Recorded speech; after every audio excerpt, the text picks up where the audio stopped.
शंकर सुवन केसरी नंदन, ये भगवान प्रकट हुए। ये पूरी बहुत विस्तृत कथा है। तो इसमें कहा है कि सदगुरु अपने शिष्य के मस्तक पर हाथ रखकर बहुत सारे ऋषियों का स्मरण करें, क्योंकि हमारी परंपरा ऋषि परंपरा, हम सब कोई न कोई ऋषि के ही पुत्र हैं ना। गोत्र क्या है? वशिष्ठ गोत्र है तो ऋषि तो है, गौतम गोत्र ये हमारा ऋषि तो है। तो कहा दाहिने कान में मंत्र उपदेश करे, पूर्वोक्त सूक्ष्म आदि 3 प्रकार से प्रणव का अर्थ करें। उपदेश करने के बाद फिर शिष्य के 6 प्रकार से 3 प्रकार से प्रणव के 3 प्रकार, ऐसे अलग अलग क्रिया बताई है। प्रणव को जान लेने के बाद गुरु को दंडवत प्रणाम करें। सदगुरु के पास से प्रणव की विद्या जानते हैं और बार बार, 1 बार 3 बार ऐसे करके प्रणव की विद्या उनको देते हैं। शिष्य अपने गुरु को 12 प्रकार से प्रणाम करें। कितनी सुंदर बात है। इस प्रकार शिष्य गुरु अधीन रहकर वेदांत का नित्य अभ्यास करें। लेकिन गुरु अभ्यासु होना चाहिए। लेकिन आजकल गुरु अभ्यासु नहीं, आलसू बहुत होते हैं। विद्या को ग्रहण करनी चाहिए। विद्या जीवन में, इस भव में, पर भव में बहुत जीवन में सहायक होती है। विद्या कभी नष्ट नहीं होती। इस जन्म में आपने बहुत सारी विद्या ले ली, ये शरीर आपका छूट गया, तो पूर्व जन्म में, इस जन्म में पड़ी हुई विद्या पूर्व जन्म में कोई न कोई रूप में वो प्रकट हो जाती है। उसको पढ़ना नहीं पड़ता। स्वयंभू ज्ञानी होते हैं। स्वयंभू उनको शिव पर प्रेम और भक्ति रहती है। ये पूर्व जन्म का सत्कर्म का फल होता है। पूर्व जन्म से पढ़ी हुई सभी विद्या होती है। ये सभी बात शिव महापुराण में कही। इस प्रणव का अधिकारी शम, दम आदि धर्मों से निरत जो वेदांत ज्ञान है, जो वेद में पारागामी है, उसका आश्रय करके उसके पास से विद्या ग्रहण करें। और जिसमें कभी भी मत्सर्य आदि दोष नहीं रहते हैं, और जो स्वस्थ शोक रहित हैं, उज्जवल हैं, अष्टांग युक्त कर्णिका में विराजमान मकरंद युक्त, जिनका हृदय सुगंधित और प्रसन्न रहता है, हृदय कमल में जिनके भगवान महादेव निवास करते हैं, मध्य में आधार शक्ति से आरंभ कर मणिपुर पर्यंत आकाश में त्रितत्व युक्त प्रणव का भाव करें। अकार उकार मकार का जो त्रितत्व है, जो ओमकार कहते हैं, उनका भाव करें। और कहा ओम इस एकाक्षर मंत्र का जो उत्साह से, उत्कंठ से उच्चारण करें। ओमकार का रणकार करना, ओमकार बोलना, वो सबसे बड़ी कला मानी जाती है। सबको शुद्ध ओमकार बोलना किसी को भी नहीं आता, बहुत कठिन है। तुम्हारे सहित मेरा स्मरण करे। जहां देखो वहां शंकर जी ने पार्वती को साथ में रखा है। यहां फिर से कह दिया कि आपके साथ मेरा ध्यान करें। कभी मेरा अकेला ध्यान नहीं, जरूर शक्ति को साथ में रखनी चाहिए। तुम्हारे सहित मेरा स्मरण करें, निरंतर मेरा ध्यान करता रहे। हे प्रिय, इस प्रकार से उपासना करने वाले पुरुष को मेरे लोक की प्राप्ति होगी और वह मुझे जानकर मेरे सायुज्य को प्राप्त कर लेगा। सायुज्य मतलब भगवान शिव की जितनी आयु है, शिव सायुज्य मुक्ति को उसको प्राप्त होगा। जहां तक शिव रहे वहां तक वो रहेगा। लेकिन ये विद्या जानने के बाद, ये श्लोक महादेव ने गाया है, जो प्रणव की विद्या जान लेता है, जो प्रणव को प्राप्त कर लेता है, ये सभी भगवान शिव बोले हैं।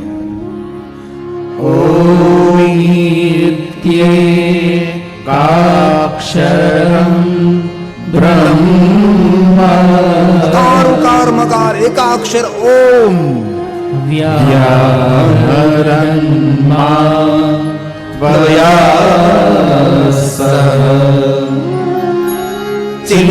चिन्तयेन् मध्यतस्तस्य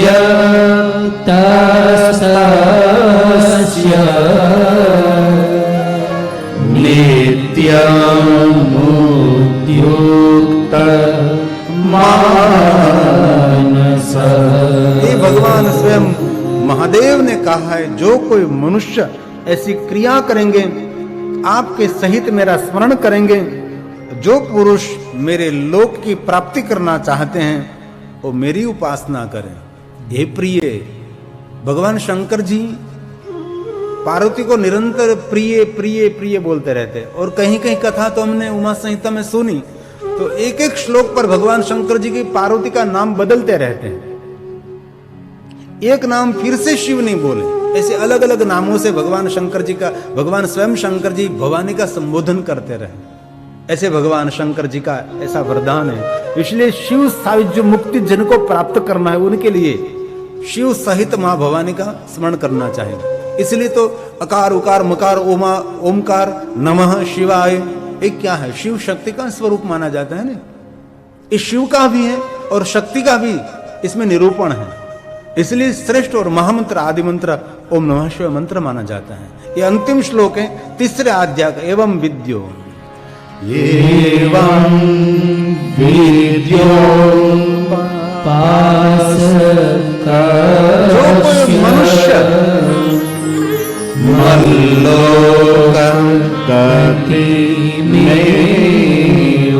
मेरे लोक में गति पाना चाहते तो मतो विज्ञान मासाद्य नमस्सायुज्य फलम प्रिय। जी का वचन है, कैसा वरदान है? नमस्सायुज्य फलम प्रिय। मत सायुज्य फलम प्रिय। इसलिए शिव और शक्ति का समन्वय मंत्र जिनको प्रणव स्थूल प्रणव कहा जाता है, ओम नमः शिवाय।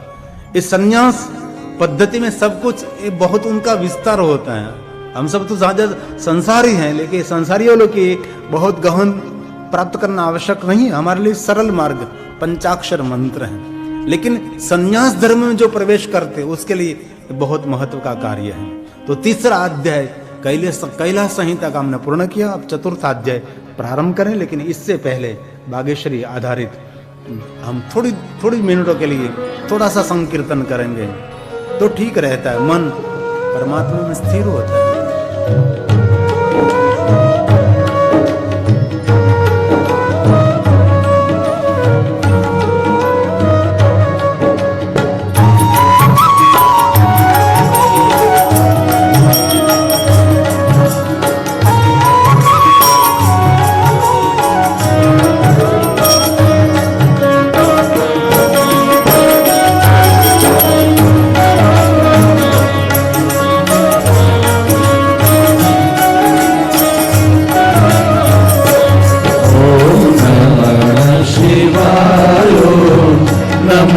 शिवाय ओम नमः शिवाय नमः शिवाय। जय शिव शंकर जय शिव शंकर जय शिव शंकर देवा। जय शिव शंकर जय शिव शंकर जय शिव शंकर देवा। ओम नमः शिवाय नमः शिवाय ओम नमः शिवाय नमः शिवाय। महादेव महादेव महादेव महादेव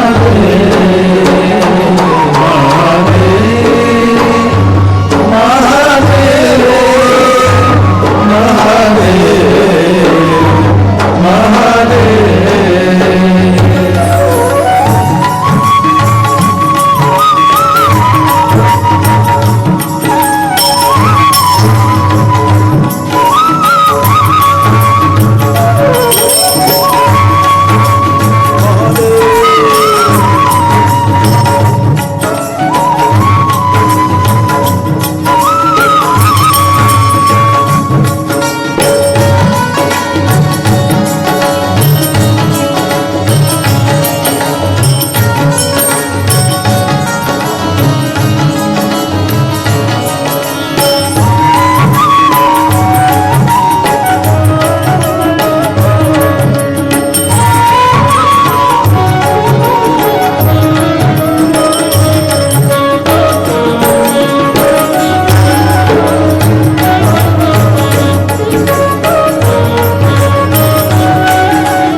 ओम नमः शिवाय नमः शिवाय।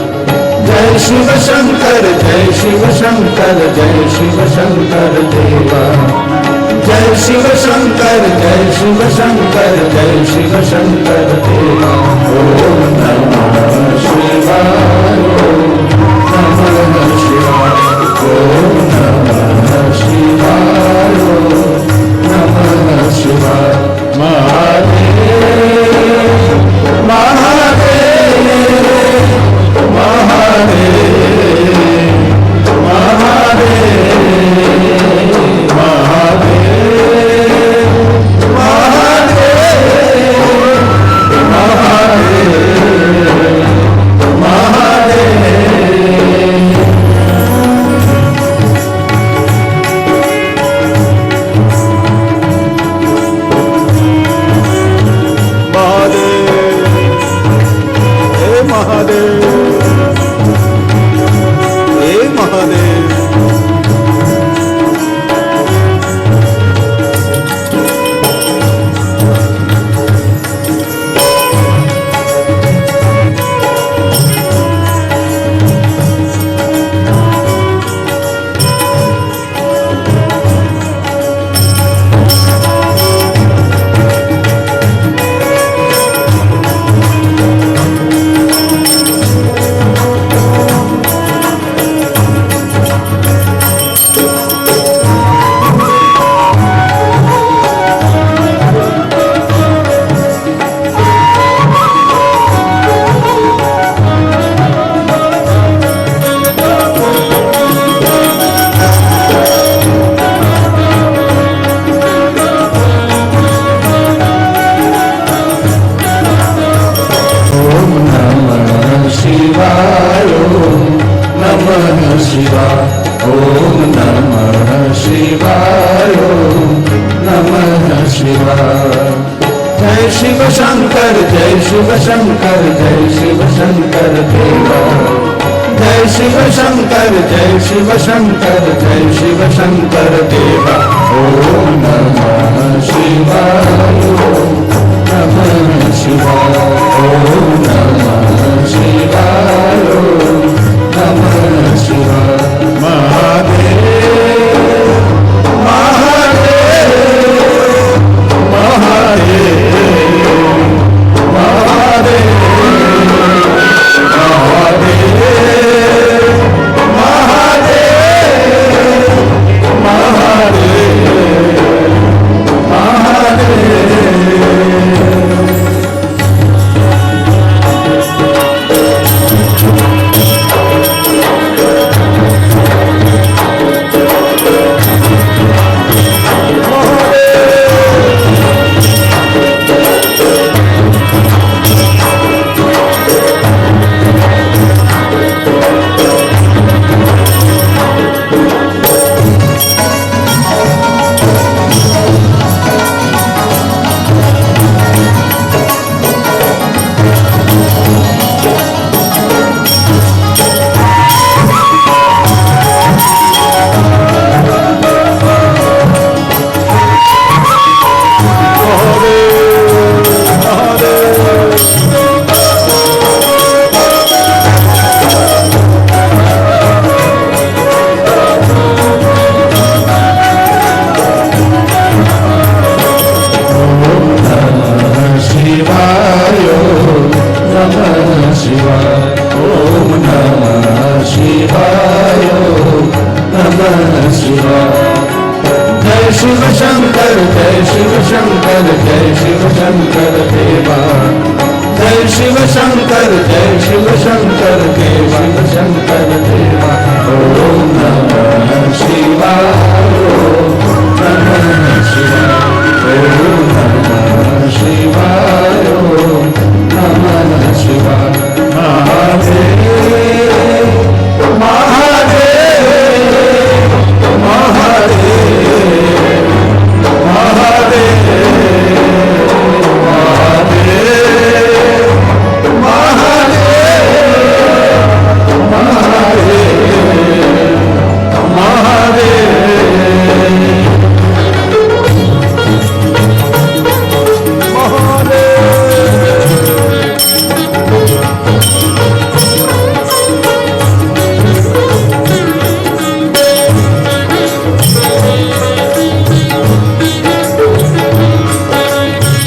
शिवाय ओम नमः शिवाय नमः शिवाय। जय शिव शंकर जय शिव शंकर जय शिव शंकर देवा।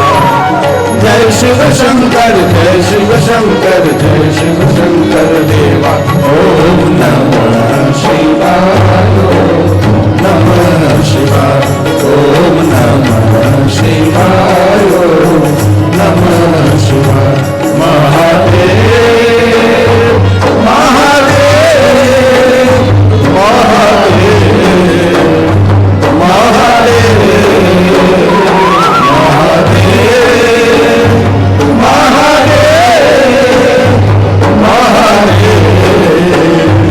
महादेव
शिव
शंकर जय शिव शंकर जय शिव शंकर देवा। जय शिव शंकर जय शिव शंकर जय शिव शंकर देवा। ओम नमः शिवाय नमः शिवाय ओम नमः शिवाय नमः शिवाय। महादेव महादेव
शिव महापुराण अंतर्गत कैलाश संहिता आधारित जो भगवान व्यास जी ने कहा वही मैं कह रहा हूं।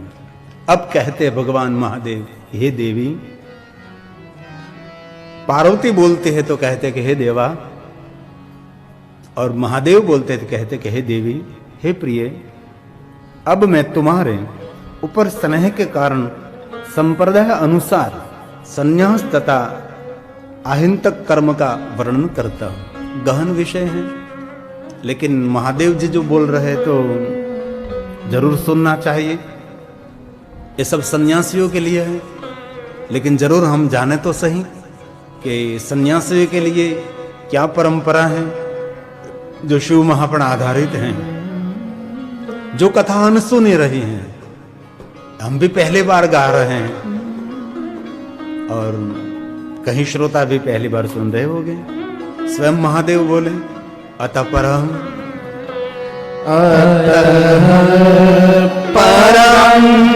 प्रवक्ष्यामि। सुनो देवी, सुनो देवी,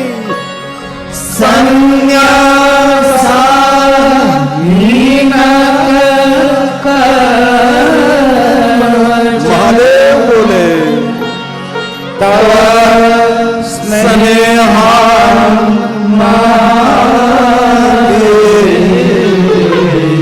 स्नेहान महादेवी संप्रदाय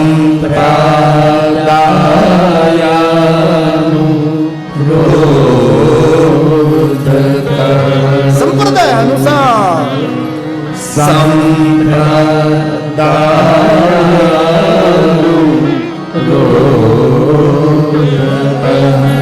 भगवान स्वयं देवी को कह रहे हैं। महादेव बोल रहे हैं, महादेवी, यति ब्रह्म मुहूर्त में उठकर, यति मतलब सन्यासी, विरक्त साधु, उनके लिए कहा यति ब्रह्म मुहूर्त में उठकर शिरः स्थित सहस्त्रदल वाले श्वेत कमल पर बैठे हुए गुरु का ध्यान करें। जब प्रातःकाल आप उठते हैं ना, तो धरती पर पैर रखने से पहले अपने इष्ट देवी, कुल देवी, पितृ, अपने सदगुरु, अपने माता पिता, अपने पूर्वज, सबका ध्यान करना चाहिए। आंख खोली और भागा, वैसे कभी जागना नहीं चाहिए। ये पूरी प्रणाली है। ब्रह्म मुहूर्त में जब उठते तब हजारों कमल पर, श्वेत कलम पर, हजारों पांखड़े वाला कमल पर बैठे हुए, श्वेत कमल पर बैठे हुए भगवान सदगुरु का ध्यान करें। और कहा, जो शुद्ध स्फटिक के समान अत्यंत निर्मल, द्विनेत्र, क्योंकि मनुष्य कोई गुरु होगा तो उसको द्विनेत्र होगा ना, गुरु का ध्यान धरो। ध्यान ईश्वर का नहीं, सदगुरु का ध्यान। यहां भी ये बात कही है, द्विनेत्र वाले तथा वरद एवं अभय मुद्रा को धारण किए हुए शिव के समान कल्याणकारी एवं अत्यंत मनोहर, मन का हरण करने वाले सदगुरु का ध्यान करना चाहिए।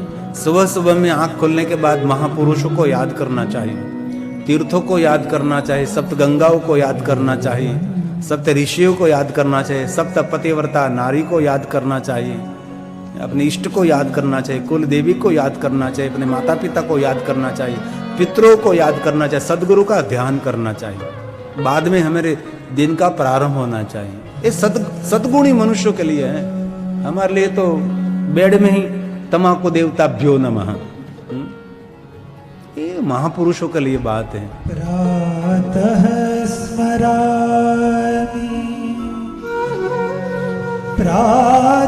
स्मरामि भवभीतिहरं सुरेशं गंगाधरं वृषभवाहनं ममोऽम्बिकेशं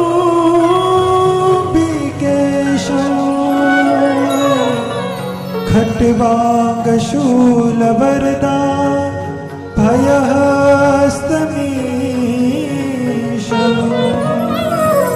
संसार रोगहर मौषधमादितीयं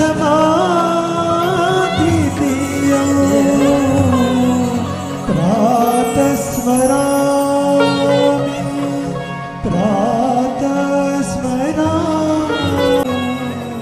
प्रातकाल उठ के रघुनाथा गुरु मात पितु। भगवान राम जी प्रातकाल उठते थे, अपने सदगुरु को याद करके माता पिता को प्रणाम करते थे। ये मेरे राम जी की रीत है, जो रामचरितमानस की बात है। यहाँ कहा भगवान स्वयं कहते हैं ब्रह्म मुहूर्त में उठे। ब्रह्म मुहूर्त का होता है 3 बजे से 6 बजे तक, ये ब्रह्म मुहूर्त का समय है। इसलिए 3 बजे से 6 बजे तक इसी समय में उठ जाना चाहिए, ऐसा हमारे पुराणों का कहना है। ये स्वयं शिव बोलते हैं ब्रह्म मुहूर्त उत्पात हम।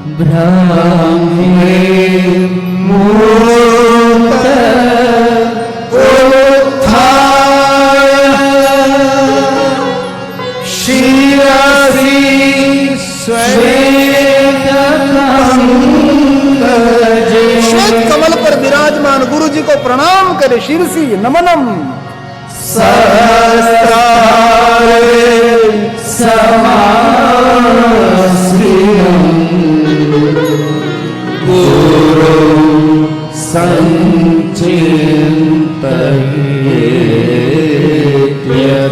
इसलिए सदगुरु का जीवन में बहुत महत्व माना जाता है। सदगुरु का अर्थ है मार्गदर्शक, पथ रहित जीवन दर्शक। हमारा दर्पण कहता है सदगुरु। सदगुरु कभी आपकी प्रशंसा नहीं करते, जो है वो सत्य कहते हैं। जो प्रशंसा करते वो सदगुरु नहीं होता। शिष्य की कभी प्रशंसा नहीं करनी चाहिए, उनकी कमियों को दूर करके उनको स्वर्ण जैसा शुद्ध बनाना चाहिए। ये सदगुरु का कर्तव्य है। दुनिया के आगे सदगुरु मीठा बोले, लेकिन शिष्य के आगे कभी सदगुरु को मीठा नहीं रहना चाहिए, शिष्य खा जाएगा आपको। तत्पश्चात मानसिक भावों को देखकर गंध आदि उपचारों के द्वारा मन ही मन सदगुरु देव का पूजन करना चाहिए, हाथ जोड़कर नमस्कार करना चाहिए।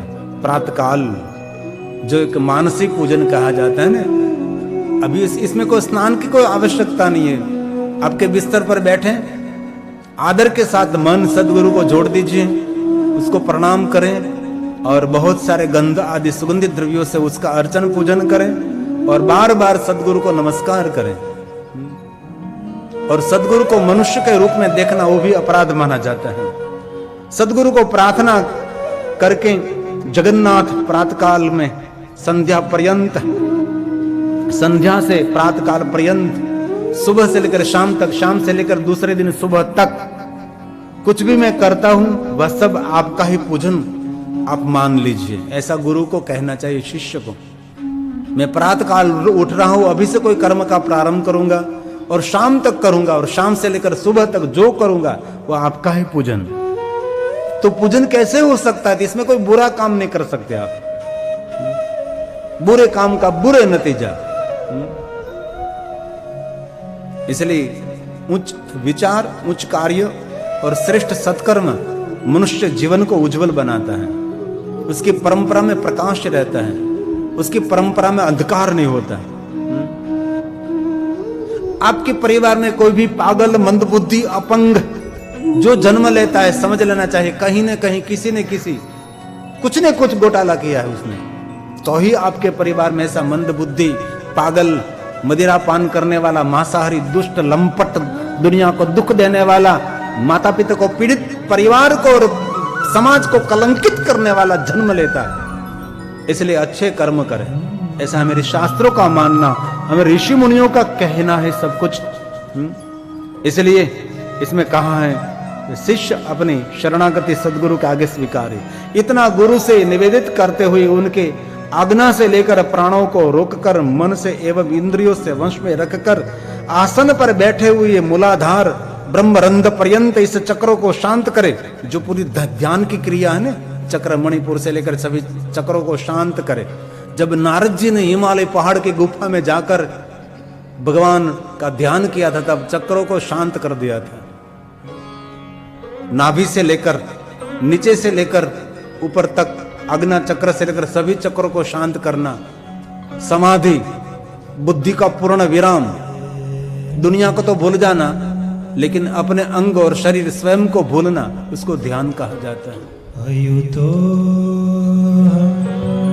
शिवः अयुतो में आत्मा शिवः अयुतम चक्षुः शिवः अयुतं श्रोत्रं शिवः अयुतं मे प्राणः शिवः अयुतो मे अपानः शिवः अयुतो मे व्यानः शिवः अयुतो सर्वं शिवः शिवः शिवः। मूलाधार से ब्रह्मरंध्र पर्यंत 6 चक्रों को ध्यान करें। ध्यान करने के बाद करोड़ों विद्युतों के समान, एक विद्युत नहीं, करोड़ों विद्युतों के समान सर्व तेजोमय है। उन चक्रों को मुझ सच्चिदानंद निर्गुण सदाशिव अनामय, जिनका कोई नाम नहीं, ब्रह्म का चिंतन करें। तदंतर मुझ सच्चिदानंद परमात्मा शिव से अपने को अभिन्न समझकर अंदर और बाहर से यथेष्ट भगवान शिव को समर्पित हो जाए। अभिन्न मतलब मैं और शिव अलग नहीं है। मैं जो हूं वही शिव है, जो शिव है वही मैं हूं, वैसा भाव संपूर्ण प्रकट करें। 6 चक्रों को शांत करने में करोड़ों विद्युत, ये पूरी क्रिया है। ये सबके लिए संभव नहीं, ये बहुत गहरा विषय है। शिव महापुराण में जो कहा है वो कहने का प्रयास करते, लेकिन ये संसारी मनुष्य जो चिंतित, भयभीत, उद्वेग से भरा रहता है, जो लोभ, ईर्ष्या, अदेखा, बहुत सारे कीड़े पड़े रहते हैं अंग में, उसका कोई काम नहीं है। जो निर्मल है, निर्मल चित्त है, दुनियादारी से परे हैं, कमलवत हैं, उनके लिए सभी संभव बनता है। जैसे शिव वैसे मैं, जैसे वो वह मैं हूं वही वो है। ये भगवान शिव के साथ जुड़ने की एक महान क्रिया होती है।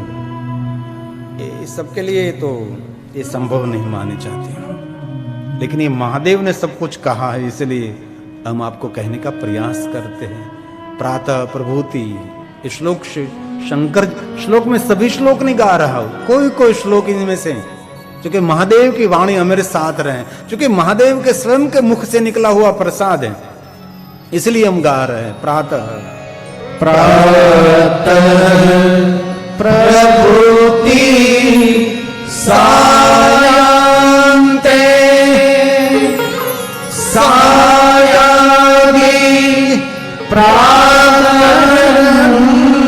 भगवान ने कहा प्रातःकाल से लेकर संध्या, संध्या से लेकर प्रातःकाल यत् करोमि महादेव तदस्तु तव पूजा।